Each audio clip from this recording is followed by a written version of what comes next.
ಸರ್ವಸ್ಮ ಆತ್ಮನೇ ನಮಃ. ಭಾಗವತದ 2ನೇ ಸ್ಕಂದದ 7ನೇ ಅಧ್ಯಾಯದ 10ನೇ ಶ್ಲೋಕವನ್ನು ನಾವೀಗ ನೋಡಬೇಕು. ಅಲ್ಲಿ ವೃಷಭರ ರೂಪದ ಭಗವಂತನ ಅವತಾರ ವರ್ಣನೆ ಇವತ್ತು ನಾವು ನೋಡಬೇಕಾದಂತೆ. ಕಳೆದ ದಿವಸ ಪೃಥು ಚಕ್ರವರ್ತಿ ಬಗ್ಗೆ ನೋಡಿದ್ದೇವೆ.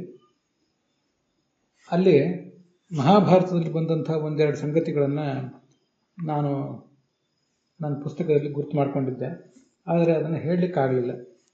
ಮಹಾಭಾರತದಲ್ಲಿ ಶಾಂತಿ ಪರ್ವದಲ್ಲಿ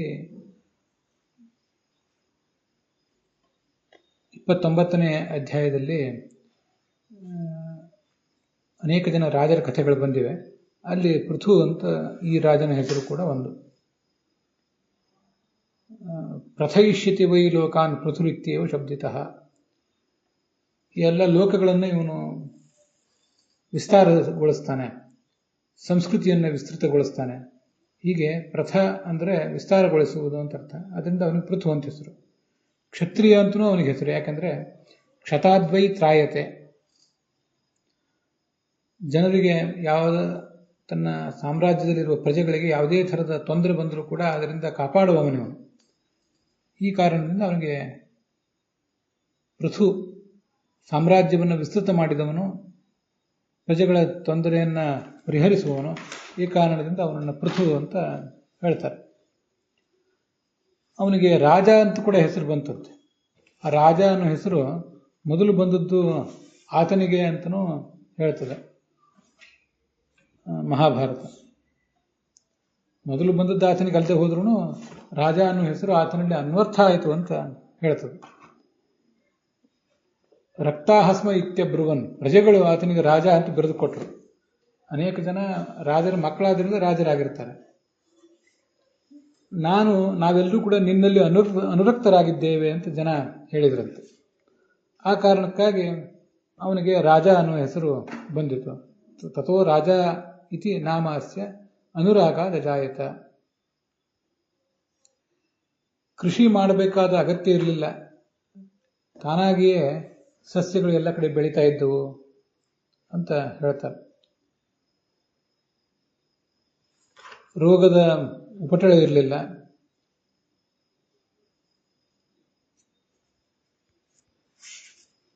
ಆತ ಪ್ರಯಾಣ ಮಾಡ್ತಿದ್ರೆ ಸಮುದ್ರ ಆತನಿಗೆ ದಾರಿ ಬಿಡ್ತಿತ್ತಂತೆ. ಇದು ಹೀಗೆ ಪೃಥು ಚಕ್ರವರ್ತಿ ಬಗ್ಗೆ ಅದೇ ಶಾಂತಿ ಪರ್ವದಲ್ಲಿ 29ನೇ ಅಧ್ಯಾಯದಲ್ಲಿ ಒಂದು ಕಡೆ ಬಂದಿದೆ. 138, 139 ಆ ಶ್ಲೋಕಗಳ ಆಸುಪಾಸಿನಲ್ಲಿ ಇದನ್ನು ನೋಡಬಹುದು.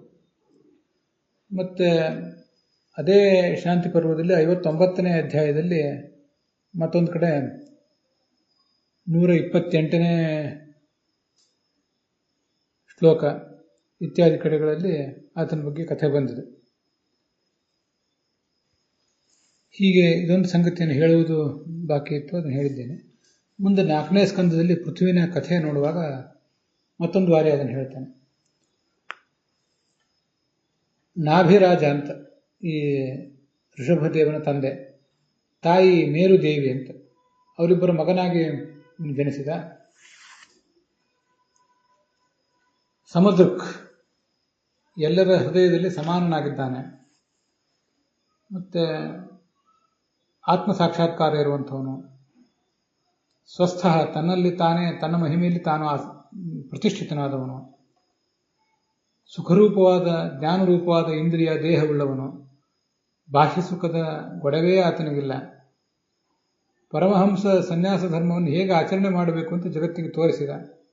ಅನೇಕ ಜನ ಪರಮಹಂಸರ ಆಶ್ರಮವನ್ನು ಅವನಿಂದನೇ ತಿಳಿದುಕೊಳ್ಳುವುದಕ್ಕಾಗಿ ಅವನ ಬಳಿಗೆ ಬರ್ತಿದ್ರು.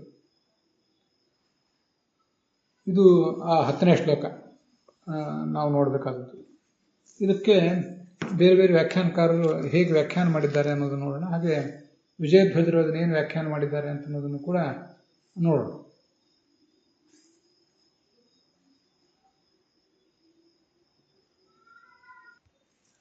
ಶ್ಲೋಕದಲ್ಲಿ ಸುದೇವಿ ಅಂತ ಹೆಸರಿದೆ. ಮೇರುದೇವಿಗೆ ಸುದೇವಿ ಅಂತ ಹೆಸರಿದೆ. ಒಬ್ಬಳಿಗೆ 2 ಹೆಸರುಗಳು. ಅಗ್ನಿಧ್ರ ಅಂತ ಒಬ್ಬ ರಾಜ, ಆತನ ಮಗ ನಾಭಿ, ಆತನ ಪತ್ನಿ ಸುದೇವಿ. ಅಲ್ಲಿ ಹುಟ್ಟಿದವನೇ ಈ ಋಷಭದೇವ. ಈಗ ನಾವೇನು ಶ್ಲೋಕ ನೋಡ್ತಿದ್ದೇವೆ, ಇಲ್ಲಿ ಹೃದಯ ಯೋಗಚರ್ಯಾಮ್ ಅಂತ ಪಾಠ ನಾವು ಇಟ್ಕೊಂಡಿದ್ದು.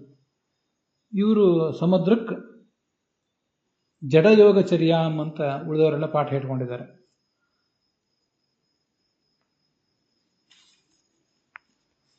ಜಡ ಅಂದ್ರೆ ಜಡ ವಸ್ತು, ಅಥವಾ ಜಡ ಅಂದ್ರೆ ಒಬ್ಬ ಮೂರ್ಖ. ಹೇಗೆ ಮೂರ್ಖ ಜಗತ್ತಿನ ಪರಿವೇ ಇಲ್ಲದೇನೆ ಬದುಕ್ತಾ ಇರ್ತಾನೋ ಹಾಗೆ ಈತನೂ ಬದುಕಿದ ಅಂತ ಅದಕ್ಕೆ ಅರ್ಥ ಹೇಳ್ತಾರೆ ಉಳಿದ ವ್ಯಾಖ್ಯಾನಕಾರರು. ಶ್ರೀಧರ ವ್ಯಾಖ್ಯಾನದಲ್ಲೂ ಹಾಗೇ ಇದೆ. ಸ್ವಸ್ಥ ತನ್ನ ಮಹಿಮೆಯಲ್ಲಿ ತಾನಿದ್ದವನು, ಸ್ವೀಯ ಮಹಿಮ್ನಿ ಪ್ರತಿಷ್ಠಿತ ಅಂತ ಛಾಂದೋಗ್ಯದ ಮಾತನ್ನು ಉದ್ಧರಿಸ್ತಾರೆ ಶ್ರೀಧರ ವ್ಯಾಖ್ಯಾನದಲ್ಲಿ. ವೀರರಾಘವರ ವ್ಯಾಖ್ಯಾನದಲ್ಲಿ ಕೂಡ ಅದೇ ಮಾತೆ ಕೇಳಿ ಬರ್ತದೆ. ಸ್ವಸ್ಥ ಅಂದರೆ ಸ್ವಾತ್ಮಾನಂದ ನಿಷ್ಠ, ತನ್ನ ಸ್ವರೂಪವಾದ ಆನಂದದಲ್ಲಿ ಇದ್ದವನು. ಪ್ರಶಾಂತಕರಣ, ಶಾಂತವಾದ ಇಂದ್ರಿಯಗಳುಳ್ಳವನು ಅಂತ ಉಳಿದವ್ರದೆಲ್ಲ ವ್ಯಾಖ್ಯಾನ. ಇಂದ್ರಿಯಗಳಿಗೆ ಯಾವುದೇ ಬಾಹ್ಯ ವ್ಯಾಪಾರ ಇಲ್ಲ, ಆದ್ದರಿಂದ ಶಾಂತವಾದ ಇಂದ್ರಿಯಗಳುಳ್ಳವನು. ಪತ್ನಿ ಪುತ್ರ ಮೊದಲಾದ ಸಂಬಂಧಗಳನ್ನು ತೊರೆದವನು. ಪರಮಹಂಸರಿಗೆ ಸಂಬಂಧಪಟ್ಟ ಏನೊಂದು ಸ್ಥಾನ ಇದೆ ಅಂದ್ರೆ ಭಗವಂತನ ಸ್ಥಾನ, ಅದನ್ನ ಎಲ್ಲ ಜ್ಞಾನಿಗಳು ಕೂಡ ಕೊಂಡಾಡ್ತಾರೆ. ಇದು ಉಳಿದ ವ್ಯಾಖ್ಯಾನಕಾರರು ತಿಳಿಸಿರುವಂತಹ ಅರ್ಥ.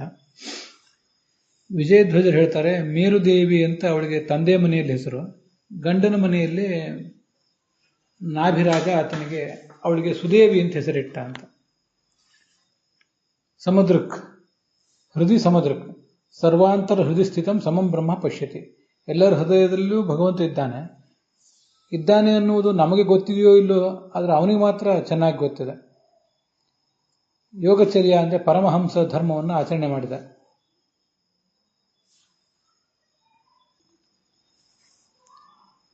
ಪರಮಹಂಸ ಸನ್ಯಾಸಿಗಳು ಇದೇ ರೂಪವನ್ನೇ ತಲುಪ್ತಾರೆ ಮುಕ್ತಿಯಲ್ಲಿ ಅಂತ ಇದು ವಿಜಯಧ್ವಜರ ವ್ಯಾಖ್ಯಾನ ಕಾಣಿಸ್ತದೆ.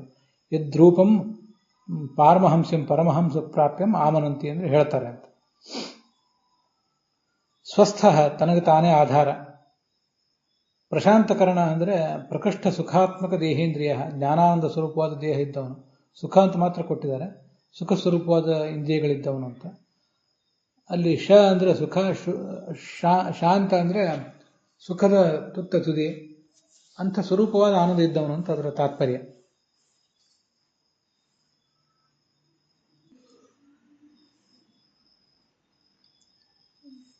ಪರಮಹಂಸ ಪ್ರಾಪ್ಯಂ ಪರಮಹಂಸ ಧರ್ಮಂ ಜ್ಞಾತಂ. ಈ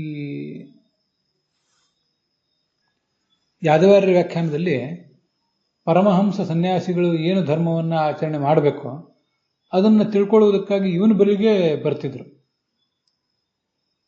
ಅಂತ ಅದರ ಅರ್ಥ ಹೇಳ್ತಾರೆ. ವಿಜಯಧ್ವಜರ ವ್ಯಾಖ್ಯಾನಕ್ಕೂ ಯಾದವಾರ್ಯ ವ್ಯಾಖ್ಯಾನಕ್ಕೂ ಈ ದೃಷ್ಟಿಯಿಂದ ವ್ಯತ್ಯಾಸ ಇದ್ದಂತಿದೆ. ಪರಮಹಂಸ ಧರ್ಮವನ್ನು ತಿಳಿಯಲಿಕ್ಕೆ ಆತನ ಬಳಿಗೆ ಬರ್ತಿದ್ರು ಇರಬಹುದು, ಅಥವಾ ಅವನ ರೂಪವೇ, ಅವನ ಆ ಸ್ವರೂಪವೇ ಪರಮಹಂಸ ಸನ್ಯಾಸಿಗಳಿಗೆ ಪ್ರಾಪ್ಯವಾದ್ದು ಅಂತ ಮತ್ತೊಂದು ಅರ್ಥ.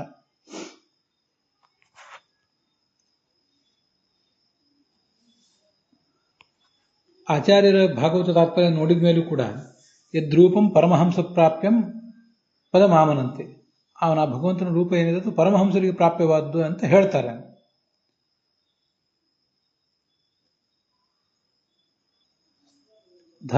ಪರಮಹಂಸ ಧರ್ಮವನ್ನು ತಿಳಿಯಲಿಕ್ಕೆ ಆತನ ಬಳಿಗೆ ಬರ್ತಿದ್ರು ಅಂತ ಆಚಾರ್ಯರ ಮಾತನ್ನು ನೋಡಿದ್ರು ಕೂಡ ಹಾಗೇನು ಕಾಣಿಸೋದಿಲ್ಲ. ಭಾಗವತದನ್ನು ವ್ಯಾಖ್ಯಾನ ಮಾಡಲಿಕ್ಕೆ ಆಚಾರ್ಯರ ಮಾತು ಹೀಗೆ ಮತ್ತೆ ಒಂದು ಸಂಶಯಕ್ಕೆ ಕಾರಣ ಆಗುವಂತಿದೆ.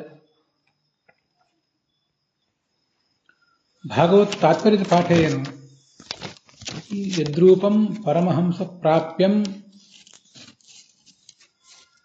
ಪದಮಾಮನಂತಿ ಅಂತ ಕೆ.ಟಿ. ಪಾಂಡುರಂಗಾಚಾರ್ಯರು ಮುದ್ರಿಸಿರುವಂತಹ ಪಾಠದಲ್ಲಿ ಕಾಣಿಸ್ತದೆ. ಗೋವಿಂದಾಚಾರ್ಯರು ಮುದ್ರಿಸಿರುವ ಪಾಠದಲ್ಲಿ ಪ್ರಾಪ್ಯಂ ಆಮನಂತಿ ಅಂತ ಅಷ್ಟೇ ಇದೆ, ಪದ ಅನ್ನುವ ಶಬ್ದವೇ ಅಲ್ಲಿಲ್ಲ.